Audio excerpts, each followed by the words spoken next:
13 U.S. service members killed. Unknown civilian casualties at the hands of now unchecked terrorist groups. Faith groups now fearing for their religious liberty, and tens of billions of dollars in U.S. equipment and weaponry, allegedly now in the hands of those who would use it for evil. These last couple of weeks have been disparaging, hard to watch, and it raises the very fair and reasonable question, why? Why after 20 years did it have to come to a seemingly ill-prepared stop? So unstrategic that it's caused massive vulnerabilities to American citizens, troops, and our allies. Many of these allies were coalition forces for the last 20 years and have fought alongside U.S. service members. This has also garnered international contempt from respected governments across the world. What could have been done differently? What could have been done differently? Here to answer these questions and expound on some of the complexities of these last couple of weeks is former Congressman, former CIA Director, and former Secretary of State for the Trump administration, Secretary Mike Pompeo. Mr. Secretary, you've been at the forefront of international relations for some time now, both as CIA Director and as Secretary of State during the Trump administration. Notably, though, you've been a central figure in dialoguing and strategizing about the exit strategy from Afghanistan. The drastic failure we've seen, though, over these last 2 weeks has been hard to watch for many and has undoubtedly served as an enabler for terrorist groups to prey on the vulnerable. So, Mr. Secretary, can you elaborate what exactly happened 2 weeks ago that started this entire debacle? Well, it began, I think, to unravel when the president set a date certain and informed our adversaries, the Taliban and those that want to do us harm, that we were leaving on that day. So they began to push. Second, when the push came, they responded in a way that was just fundamentally different than the way we did in the Trump administration. These folks say they don't trust the Taliban. We didn't trust them either. But when they pushed on us, we used American power to push back against them and made clear that we weren't going to find it acceptable that they impinge on American interests, whether that was threatening an American or threatening an American interest or trying to take equipment. We used American power in the finest tradition at the Reagan sense of the word of peace through strength. We had established a deterrence mechanism that had allowed us for the final 12 months of the administration not to have a single American attacked or killed. That's remarkable in the history of Afghanistan. It was a direct result of our model, our deterrence model. When the Taliban saw that they could push this administration around, when they moved on a checkpoint or moved on a provincial capital and the Americans and the Afghan National Security Forces withdrew, they believed they could run the table. And in fact, they did. They ultimately ran all the way to Kabul. You know, people give you a hard time, you and the rest of the Trump administration, about being buddy-buddy with the Taliban just because there are pictures of you dialoguing with them. But I think what they're failing to see is what you just said is like, you know, there's discussion, but that's not the same as negotiating with terror. And when they do, like you said, when they push a line, you push back in the American way, which is, you know, you push back a few times harder. Just for the record, I met with Jeremy Kim. I met with Vladimir Putin. I met with lots of folks that I didn't want to leave my Boy Scout troop. Right? These are who you have dialogue with, but you don't trust them. You protect, you preserve, and you have a steel a spine to make sure that they understand America will respond. It was completely appropriate that we were talking with everybody in the Afghan community, the Tars, the Pashto, the Tajiks. We wanted to be part of every conversation. We could deliver the solution for President Trump. Well, I think it's the same as when he met with Kim Jong-un in North Korea. I mean, it sounds unheard of. Why would you want to meet with the North Korean dictator? It actually made sense. It actually made sense. So there's been a lot of reports about interpreters and our allies in Afghanistan, local nationals to Afghanistan, who don't know what to do at this point. They fear for their lives. They have different terrorist groups, networks looking for them by name. And then we have U.S. service members who fought with them in Afghanistan, and now they're wondering what's going to happen to their friends. So, Mr. Secretary, what is the hope for them? What can be done? Well, we should all pray for them. We should all recognize that the United States made real commitments to many of them, and we have an obligation to honor. And when we don't, the world watches. It's really disheartening to see us fail to live up to all of those commitments. I'm hopeful that they will be able to find safe egress.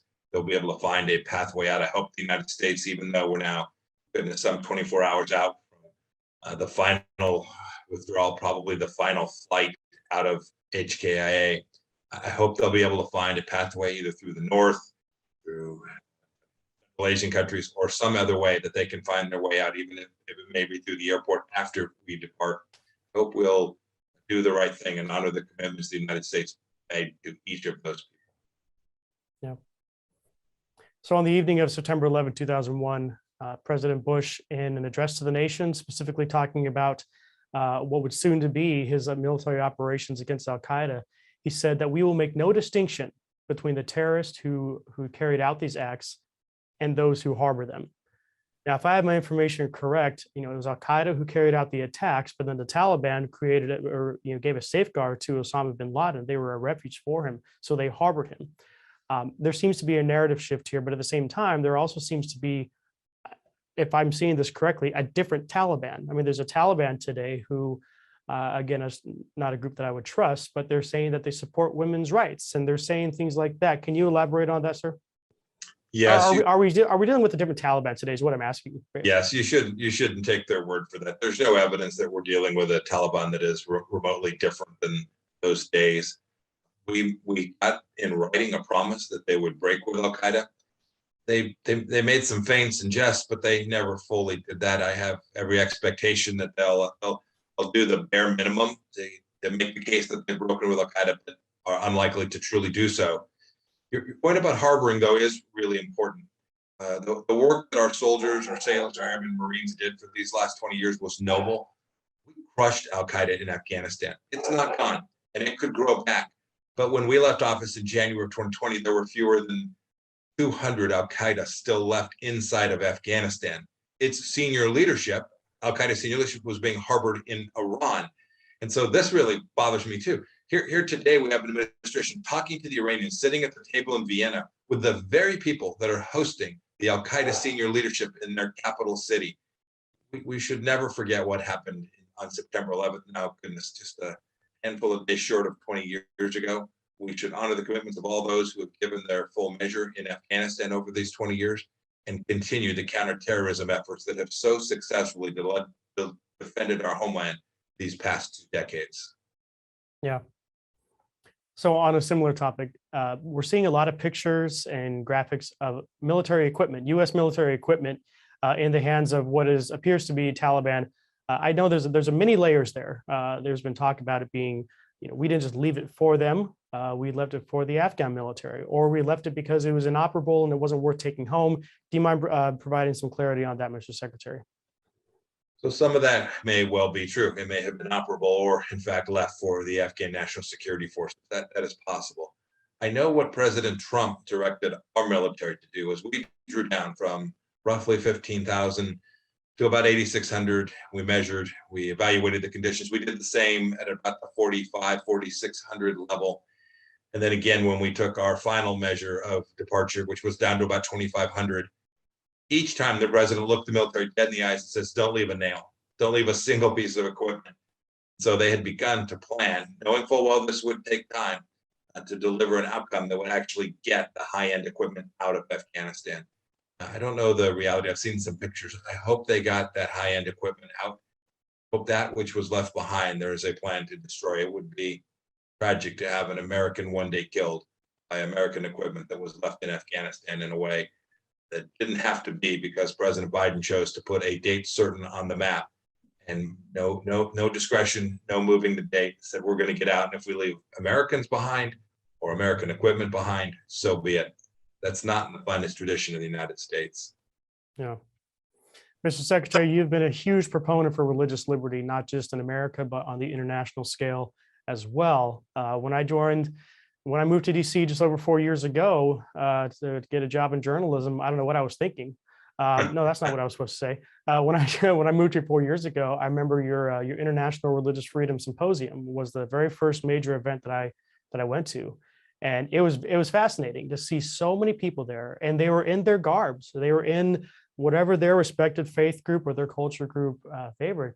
So it was really neat to see that there's such harmony, unity, I guess is a word, but, we had difference in beliefs, but there was still harmony, and we all wanted the same thing. And that was the freedom to practice our faith in our countries, in our cultures. So on that note, with the Taliban taking over in Afghanistan, what does that mean for religious freedom for Afghans who are Muslim, but probably not as, dogmatic as the Taliban, or even people who have non-Islamic faiths. What does this mean for them, sir? Yes, it's likely to be crushing for them. Here, you point about our ministerials where we gathered faith leaders from around the world. It was truly remarkable to see.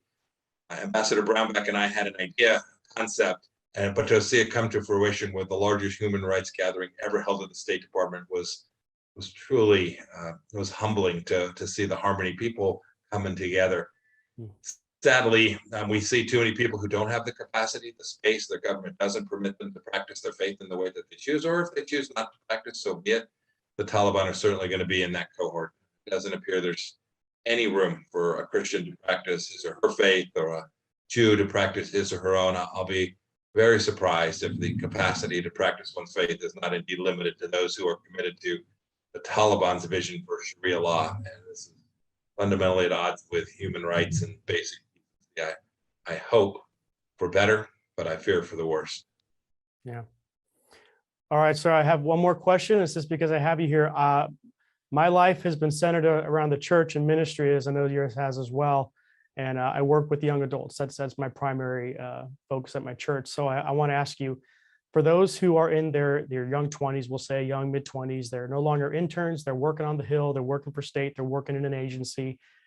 They're believers and they love the Lord, and they're pursuing some form of political career. What is your advice to them, sir? Don't park your faith at the door. Step into it, lean into it, rely on your faith. Continue to pray, continue to worship, continue to do the things that are consistent with your faith. You can do all of that and still perform your function to the country, the thing that you are asked to do in your job. We have a constitution.